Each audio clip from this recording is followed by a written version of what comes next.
Kantara chapter 1 movie ನೋಡ್ಕೊಂಡು ಹೊರಗಡೆ ಬರ್ತೀನಿ. ಆಲ್ಮೋಸ್ಟ್ 10 to 15 ಮಿನಿಟ್ಸ್ ಆ ಪ್ರಪಂಚದಲ್ಲೇ ಕಳೆದೋಗಿದ್ದೆ. ಎಂಥ ಎಕ್ಸ್ಪೀರಿಯನ್ಸ್, VFX, ಆ ಸಿನಿಮ್ಯಾಟೋಗ್ರಫಿ, ಆ ಲೊಕೇಶನ್ಸು, ಆ BGM, ಅಬ್ಬಾಬಾಬಾ, XT ಥಿಯೇಟರ್ ಹೋಗಿದ್ದೀನಿ, ನೆಕ್ಸ್ಟ್ ಲೆವೆಲ್. ಆಮೇಲೆ ಆಕ್ಟಿಂಗ್ ಏನ್ರಿ, ಒಬ್ರು ಇನ್ನೊಬ್ರಿಗಿಂತ ಸಖತ್ತಾಗಿ ಮಾಡಿದ್ದಾರೆ. ನಮ್ಮ ರಿಷಬ್ ಶೆಟ್ಟರ್ಗೆ ಇನ್ನೊಂದು ನ್ಯಾಷನಲ್ ಅವಾರ್ಡ್ ಗ್ಯಾರಂಟಿ. ನನ್ನ ಪ್ರಕಾರ ಇದೊಂದು ರೀತಿ ಎಪಿಕ್. ನಮ್ಮ ಮಣ್ಣಿನ ಕಥೆನ ಹೇಗೆ ಲಾರ್ಜರ್ ದನ್ ಲೈಫ್ ಸ್ಟೈಲಲ್ಲಿ ಹೇಳ್ಬೋದು ಅನ್ನೋದನ್ನ ಈ ಕಾಂತಾರ ಮೂವಿ ತೋರಿಸ್ಕೊಟ್ಟಿದೆ. ಆ ದೈವಗಳನ್ನ ಕಾಂತಾರದಿಂದ ಕರ್ಕೊಂಡ್ ಬರ್ತಾ ಇದ್ದಾರೆ.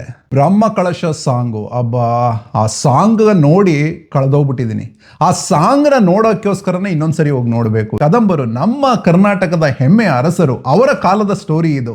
ಇತಿಹಾಸದಲ್ಲಿ ಓದಿದ್ವಿ ಏನಂದ್ರೆ ಮಸಾಲೆ ಪದಾರ್ಥಗಳಿಗೆ ಬೇರೆ ದೇಶಗಳಿಂದ ನಮ್ಮ ದೇಶಕ್ಕೆ ಬಂದ್ರು ಅಂತ. ಅದನ್ನ ಎಷ್ಟು ಚೆನ್ನಾಗಿ ತೋರಿಸಿದ್ದಾರೆ ಗೊತ್ತಾ? ನಮ್ಮ ಈಶ್ವರನ ಹೂದೋಟ ನೋಡಿ, ಅಲ್ಲೇ ಕಾಂತಾರದ ಸ್ಟೋರಿ ಇರೋದೇ ಈಶ್ವರನ ಹೂದೋಟದಲ್ಲಿ. ಅದೇನ್ರಿ ಅದು, ಅಲ್ಲಿ ದೇವ್ರು ನೆಲೆಸಿದ್ರೆ ತಪಸ್ ಮಾಡ್ತಾ ಇದ್ದಾರೆ. ಆ ಜಾಗ ಅಷ್ಟು ಸಮೃದ್ಧಿಯಾಗಿದೆ. ಅಲ್ಲಿ ಮಸಾಲೆ ಪದಾರ್ಥಗಳಿದೆ, ಅದನ್ನ ತಗೊಬೇಕು ಅಂತ ರಾಜನ್ಗೆ ಆಸೆ. ತಾಂತ್ರಿಕರಿಗೆ ಅಲ್ಲಿ ಹೇಗೆ ಅಲ್ಲಿನ ಶಕ್ತಿನ ತಾವು ಹೇಗೆ ಉಪಯೋಗಿಸ್ಕೋಬಹುದು ಅನ್ನೋದು ಆಸೆ.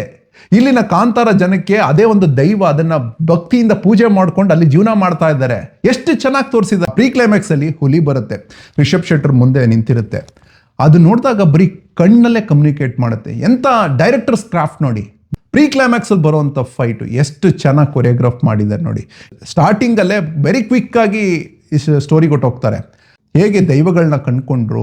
ಹೀರೋ ಇಂಟ್ರೊಡಕ್ಷನ್ ಬಂದಾಗ ಒಂದು ಬಿಗ್ ಫೈಟ್ ಇರುತ್ತೆ. ಬಟ್ ಈ ಮೂವಿಲಿ ಇಷ್ಟವಾದದ್ದು ಏನಂದ್ರೆ, ಬೇರೆ ಅವರ ಸಹಚರರು, ಆ ಹೀರೋ ಸಹಚರರು ಫೈಟ್ ಮಾಡ್ತಾರೆ. ಕೊನೆಯಲ್ಲಿ ಬರೀ ಒಂದು ಶಾರ್ಟಲ್ಲಿ ರಿಷಬ್ ಶೆಟ್ಟರ್ ಬರ್ತಾರೆ. ಜಸ್ಟ್ ಬಂದಿದ್ದು ತಡ ಆಯ್ತಾ ಅಂತ ಹೇಳ್ತಾರೆ.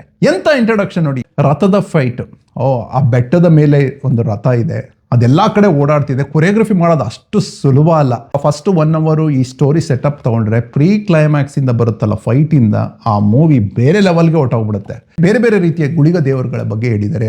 ಅಗ್ನಿ ಗುಳಿಗ, ರುದ್ರ ಗುಳಿಗ, ನೆತ್ತರು ಗುಳಿಗ. ನಿಮ್ಮ ದೈವಗಳನ್ನ ಕಳಿಸ್ಕೊಡಿ ಅಂತಾರೆ. ಜನಗಳು ಒಪ್ಪಲ್ಲ.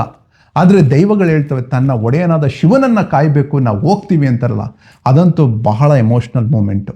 ಅದು ಹೋಗಿ ಅಲ್ಲಿ ಹೋದ್ಮೇಲೆ ಆ ದೈವಗಳನ್ನ ಕಟ್ಟಾಕ್ತಾರಲ್ಲ, ಕಣ್ಣಲ್ಲಿ ನೀರು ಬರುತ್ತೆ. ಬ್ರಹ್ಮ ರಾಕ್ಷಸನ ಜೊತೆ ಫೈಟ್ ಮಾಡ್ತಾರೆ.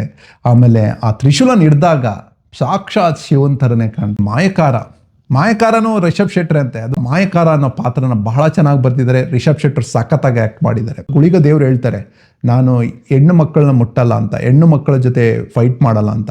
ಸೊ ಅವಾಗ ಇನ್ನೊಂದು ದೈವ ಬರುತ್ತೆ, ಅದು ಚಾವುಂಡಿ ದೈವ ಬಂದು ಆ ಅಧರ್ಮಿಯಾದಂಥ ಆ ಕನಕವತಿಯನ್ನು ಸಾಯಿಸ್ತಾರೆ.